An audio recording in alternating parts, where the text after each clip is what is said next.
Salam damai dan sejahtera di dalam nama Tuhan Yesus Kristus. Firman Tuhan hari ini untuk kita baca, kita renungkan, dan kita terapkan dalam kehidupan kita setiap hari. Dari Mazmur 129, ayat 1 sampai dengan ayat yang ke-8. Demikianlah firman Tuhan. Nyanyian ziarah. Mereka telah cukup menyesakan aku sejak masa mudaku. Biarlah Israel berkata demikian.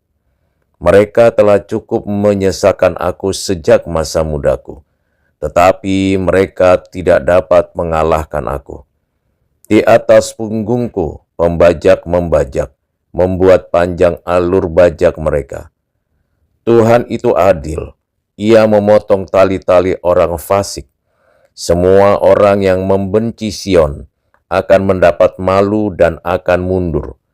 Mereka seperti rumput di atas sotoh, yang menjadi layu sebelum dicabut, yang tidak digenggam tangan penyabit, atau dirangkum orang yang mengikat berkas. Sehingga orang-orang yang lewat tidak berkata, "Berkat Tuhan atas kamu." Kami memberkati kamu dalam nama Tuhan. Demikianlah pembacaan firman Tuhan bagi kita sekalian. Berbahagialah kita yang mengerti firman Tuhan dan membagikannya serta melakukannya dalam kehidupan kita sehari-hari. Saudara yang kekasih di dalam Kristus, Mazmur 129 adalah juga Mazmur ziarah yang berisi refleksi kolektif Israel mengenai penderitaan panjang yang mereka alami sejak masa awal keberadaan mereka sebagai bangsa. Mazmur ini menampilkan dua dimensi penting dari spiritualitas ziarah. Pertama, ingatan akan penderitaan dan penindasan. Kedua, pengakuan bahwa Tuhanlah yang membebaskan. Mazmur ini menghadirkan teologi penderitaan yang realistis dan teologi pemeliharaan Allah yang kuat, menunjukkan bahwa umat Tuhan tidak kebal terhadap tekanan, tetapi tidak pernah dibiarkan hancur. Ayat 1 membuka Mazmur ini dengan seruan, "Sudah cukup lama mereka menyerang aku sejak masa mudaku."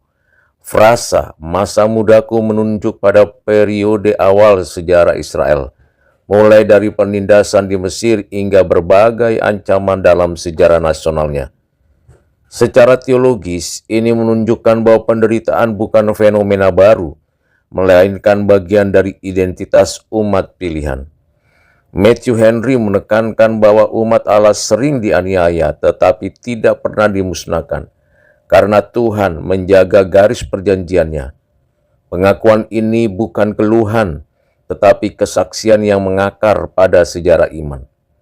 Saudara yang kekasih di dalam Kristus, ayat 2 mengajarkan ulang berkaitan dengan pernyataan sudah cukup lama mereka menyerang aku, tetapi mereka tidak dapat mengalahkan aku.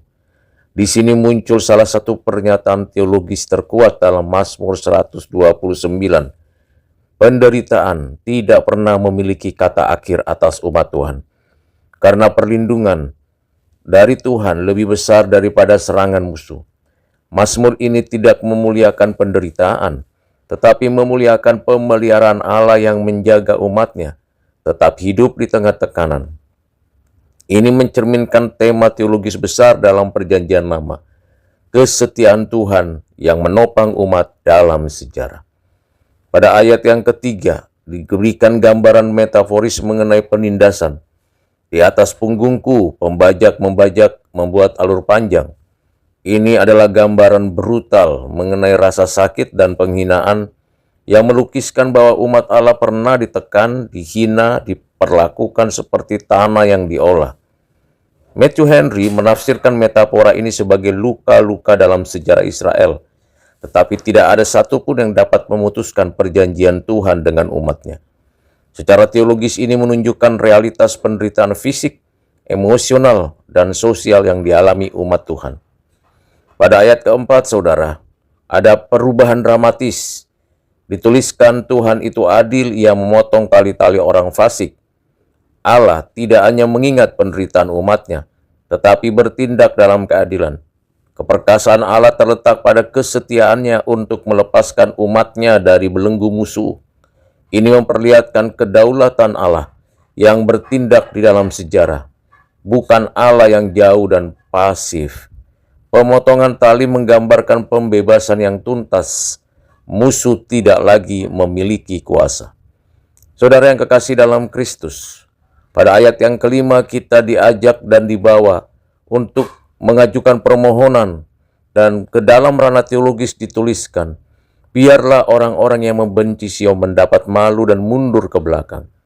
Mazmur ini tidak mengajarkan balas dendam, tetapi menyerahkan penghakiman yang adil kepada Allah.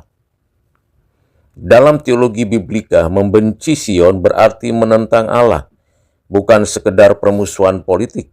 Mazmur ini mengajarkan bahwa umat Tuhan boleh mengungkapkan harapan dan akan keadilan tanpa pelanggaran kasih Allah, karena keadilan sejati adalah milik Tuhan.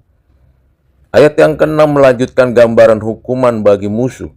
Mereka digambarkan seperti rumput di atas soto yang layu sebelum dicabut. Rumput di atas atap atau soto tumbuh cepat tetapi tidak memiliki akar, sehingga cepat kering. Ini melambangkan kefanaan kekuatannya orang fasik. Tampak dominan seketika tetapi tidak memiliki daya tahan. Matthew Henry menekankan bahwa kemajuan orang fasik sering tampak cepat, tetapi tanpa fondasi ilahi mereka tidak akan bertahan. Secara teologis ini menegaskan perbedaan antara kemakmuran sementara orang fasik dan kestabilan abadi umat Tuhan. Ayat 7 menambahkan bahwa rumput itu bahkan tidak berguna, yang tidak digenggam oleh tangan penyabit.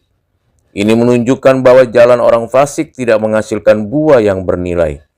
Dalam teologi hikmat, inilah perbedaan ontologis antara orang benar dan orang fasik. Orang benar berakar, orang fasik hanyut. Orang benar memberi buah, orang fasik sia-sia. Mazmur ini mengajarkan bahwa keberhasilan yang tidak berakar pada Tuhan akan berakhir dalam kekosongan. Ayat yang ke-8, saudara, ini menggambarkan orang fasik tidak mendapat berkat dari Tuhan maupun manusia.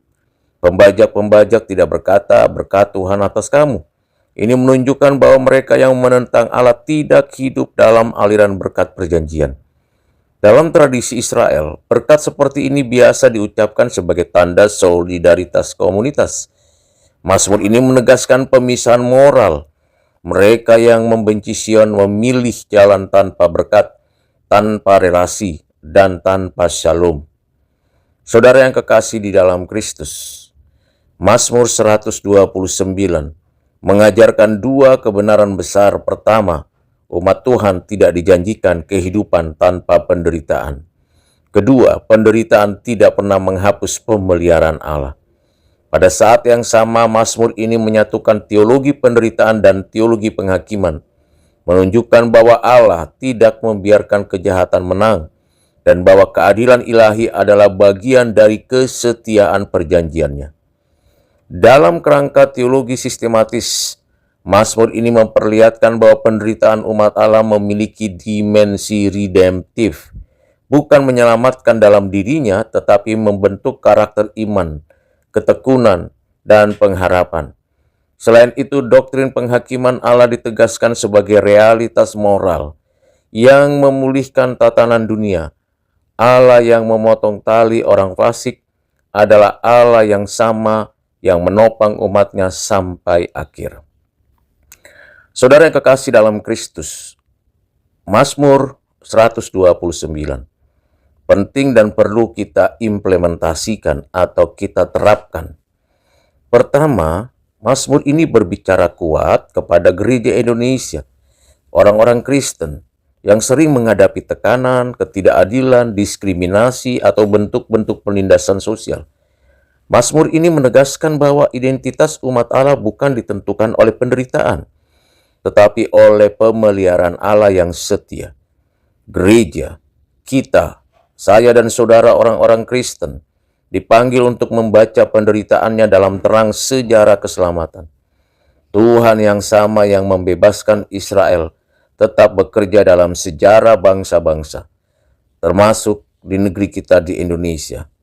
Maka umat Tuhan harus tetap teguh, tidak tawar hati, dan tidak panik melihat kejahatan yang tampak kuat. Kedua, Mazmur ini menantang masyarakat Indonesia yang dipenuhi ketidakadilan, korupsi, dan kekerasan. Mazmur ini mengajarkan bahwa Allah tidak membiarkan kejahatan berakar dalam-dalam. Mereka seperti rumput di soto yang cepat kering.